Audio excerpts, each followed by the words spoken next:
কুরবানি দাও কুরবানি। কি রে সজীব, এত তাড়াহুড়া কইরা কই যা?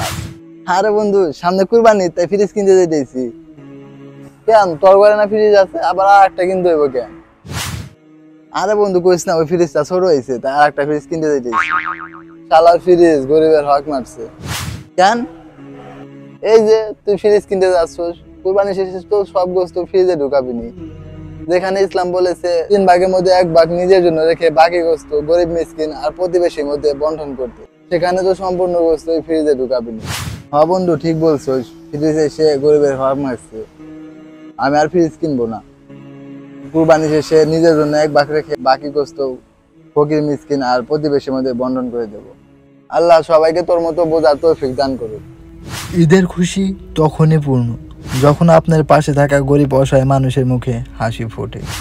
কোরবানিগ্রস্ত ফ্রিজে ভরার আগে মনে রাখুন, এই দিনে গরিব দুঃখীর হক আছে। হক মারলে দুনিয়াও লজ্জা, আখিরাতেও শাস্তি।